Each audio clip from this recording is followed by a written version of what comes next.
নমস্কাৰ আপোনালোক সকলোকে মোৰ ইউটিউব চেনেল টিচাৰ্ছ কৰ্ণাৰলৈ পুনৰ এবাৰ স্বাগতম জনাইছোঁ। আজি এটি খুবেই গুৰুত্বপূৰ্ণ ভিডিঅ' লৈ আপোনালোকৰ মাজলৈ আহিছোঁ।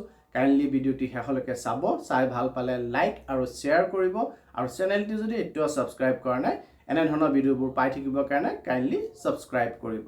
13 মে'ৰ পৰা 17 মে'লৈকে শিক্ষা হেতু এপত এক স্পেচিয়েল ড্ৰাইভ আমি স্কুলত শিক্ষাগুৰুসকলৰ সহায়ত চলাব লাগিব।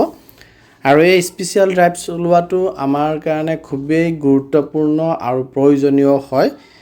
এই ড্ৰাইভৰ অধীনত আমি পেৰেণ্টছ গাৰ্জিয়ানছৰ যি মোবাইল নাম্বাৰ শিক্ষা হেতু এপত দিয়া আছে সেইখিনি আমি আপডেট কৰিব লাগিব। আৰু এই পত্ৰ এটি এই সম্পৰ্কে আহিছে মিছন সমগ্ৰ শিক্ষা অসমৰ এক্সিকিউটিভ ডাইৰেক্টৰৰ ফালৰ পৰা প্ৰতিখন জিলালৈ আহিছে। আৰু ইয়াতে উল্লেখ কৰিছে যে সমগ্ৰ শিক্ষা অসমৰ ফালৰ পৰা পেৰেণ্টছ গাৰ্জিয়ানছলৈ SMS পঠোৱাৰ ব্যৱস্থা কৰিব গৈ আছে। সেইসকল পেৰেণ্টছ গাৰ্জিয়ানলৈ পঠোৱাব যিসকলৰ ষ্টুডেণ্টছ কণ্টিনিউৱাছলি বিদ্যালয়ত অনুপস্থিত থাকে। যিহেতু এনেধৰণৰ ষ্টুডেণ্ট এবচেঞ্চ থকাটোৱে তেওঁলোকৰ একাডেমিক কেৰিয়াৰত হেম্পাৰ কৰিব আৰু তেওঁলোক পিছলৈকে ড্ৰপ আউট হৈ যায়। গতিকে তেওঁলোকৰ ৰেগুলাৰিটি মেইনটেইন কৰিবৰ কাৰণে আৰু তেওঁলোকৰ এটেণ্ডেঞ্চ ইম্প্ৰুভ কৰিবৰ কাৰণে তেওঁলোকৰ তেনেধৰণৰ ষ্টুডেণ্টবিলাকৰ পেৰেণ্টছ গাৰ্জিয়ানলৈ বাল্ক SMS পঠোৱাৰ ব্যৱস্থা কৰা গৈ আছে।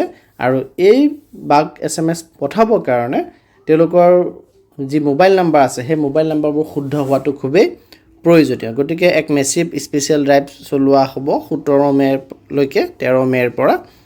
আৰু এই ড্ৰাইভৰ অধীনত আমি ষ্টুডেণ্টৰ পেৰেণ্টছ গাৰ্জিয়ানৰ মোবাইল নাম্বাৰবিলাক আমি চেক কৰিম আৰু কাৰেকশ্যন থাকিলে আমি কাৰেক্ট কৰি তাক আপডেট কৰিব লাগিব শিক্ষা হেতু পৰ্টেলত। গতিকে সকলো principal, head teacher, class teacher, শ্ৰেণী শিক্ষকলৈকে এই পত্ৰটি আহিছে যে তেওঁলোকক ৰিকুৱেষ্ট কৰিব লাগে যাতে তেওঁলোকৰ আণ্ডাৰত যিখিনি ষ্টুডেণ্ট আছে শিক্ষা হেতু এপত যাতে তেওঁলোকে সেই ষ্টুডেণ্টখিনিৰ পেৰেণ্টছৰ গাৰ্জিয়ানছৰ মোবাইল নাম্বাৰখিনি আপডেট কৰি দিয়ে।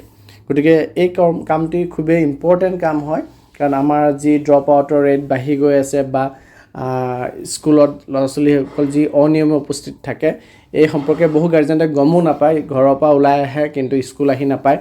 আৰু তেনেধৰণৰ আমাৰ পৰিৱেশ এটা হৈছেগৈ। গতিকে গাৰ্জেণ্টে যাতে গম পায় এই সম্পৰ্কে, যিহেতু আমাৰ ষ্টেটৰ পৰাই ব্যৱস্থা ল'ব, গতিকে আমাৰ দায়িত্বত পৰিছে যে আমি শুদ্ধ মোবাইল নাম্বাৰ দিয়া গাৰ্জেন পেৰেণ্টছৰ যিমান দূৰ সম্ভৱ। গতিকে আমি এই সম্পৰ্কে চেষ্টা কৰিম যাতে আমি তেওঁলোকৰ নাম্বাৰখিনি শুদ্ধ কৰি পেলাই আমি পৰ্টেলত দিব পাৰোঁ।